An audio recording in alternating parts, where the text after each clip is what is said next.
These stories and more coming to in this news bulletin with me, Lasuba Memo, and now the news in detail. President Salva Kiir has directed the Bank of South Sudan, the Minister of Finance, and the broader macroeconomic team to work closely together to stabilize the country's economy. The president made the remarks yesterday during the swearing-in ceremony of Johnny Ohisa Damian, who was appointed governor of the Bank of South Sudan for a third consecutive term. President Kiir outlined three key national priorities: peace and security, economic recovery, and the conduct of general elections, stressing that all three programs require full and sustainable funding. In line with these priorities, the president tasked the central bank governor with leading efforts to address prevailing economic challenges. These include resolving the ongoing liquidity crisis, reforming the banking sector, and restoring public confidence in the financial system through the implementation of sound and disciplined monetary policies. In his acceptance remarks, Governor Johnny Ohisa Damian emphasized the importance of economic diversification, highlighting investment in the gold purchase project as a strategic initiative to boost national revenues and reduce over-reliance on oil. Officials stated that the Bank of South Sudan plays a critical role in monetary policy formulation, banking supervision, and safeguarding financial stability areas, now at the center of renewed efforts to revitalize the national economy. The Ministry of Trade and Industry has expressed support for an initiative to establish cancer treatment facilities in South Sudan. Minister Atong Kwol Manyang announced this during a consultative meeting with representatives of the South Sudan Cancer Association Network and the Community Empowerment for Progress Organization, SEPO. The groups said the absence of specialized cancer treatment facilities in the country forces many patients to seek expensive care outside South Sudan, placing a heavy financial burden on families and the national economy. They revealed that plans are underway to establish local cancer treatment centers with a formal launch scheduled for February 4th, 2026 under the leadership of the Ministry of Health. Minister Tong Kwol Manyang welcomed the initiative, saying improved local health care services would save lives and reduce the outflow of foreign currency spent on treatment abroad. She also highlighted the role of the South Sudan National Bureau of Standards in protecting public health through enforcement of food safety standards and regulation of imported products. Speaking during the meeting, the minister said, and I quote, "Supporting this initiative will save lives, strengthen our healthcare system, and benefit the economy. The ministry will continue to advocate for the project and engage partners to mobilize resources," end quote.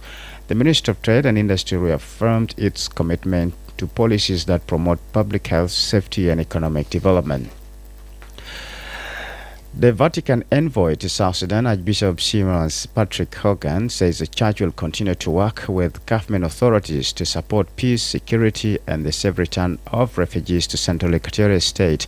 According to a post on the Facebook page of the Office of the Governor, Central Equatorial State, Archbishop Hogan made the remarks following a meeting with Governor Emmanuel Adelanton in Juba on Monday. He said discussions focused on strengthening cooperation between the church and the government to consolidate peace, maintain security, stability, and create conditions necessary for refugees to return from neighboring countries. The Vatican envoy said that the meeting followed his recent visit to Kajukeji County and parts of the West Nile districts of Uganda, where he assessed the situation of South Sudanese affected by conflict. He said the church continues to urge political and community leaders to embrace dialogue as the primary means of resolving disputes and preventing renewed violence. Governor Emmanuel Adil welcomed the engagement and commended the Catholic Church for its role in peace-building efforts across the state.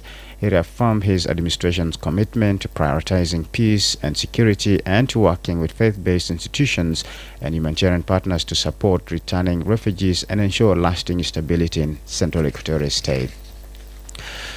Before international news, the senior presidential envoy on special programs has announced 1,000 300 scholarships for orphans and children from disadvantaged families across South Sudan. The announcement was made during a meeting yesterday with the Minister of General Education, Dr. Kuyok Abol Kuyok, aimed at strengthening special education programs nationwide.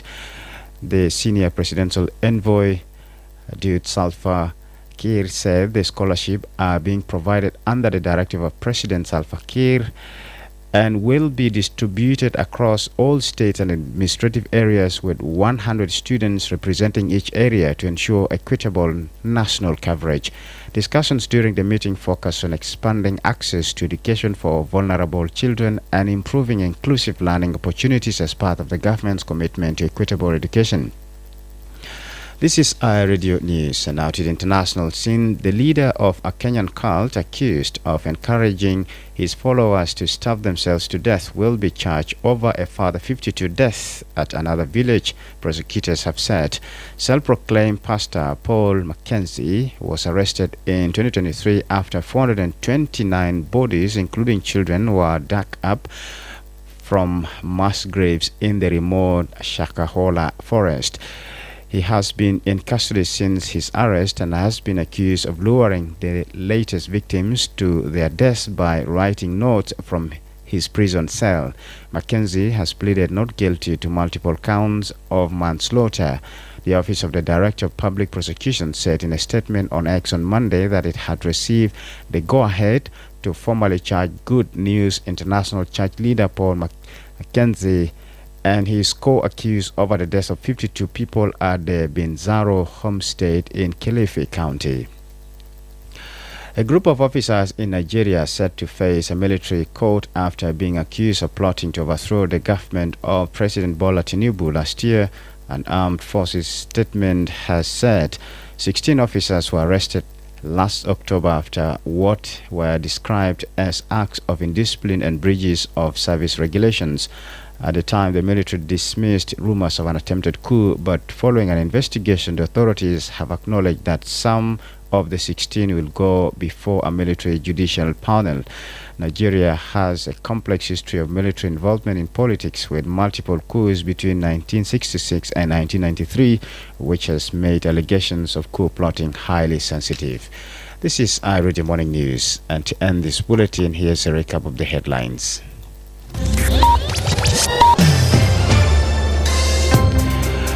President Salva Kiir has directed the Bank of South Sudan, the Minister of Finance, and the broader macroeconomic team to work closely together to stabilize the country's economy.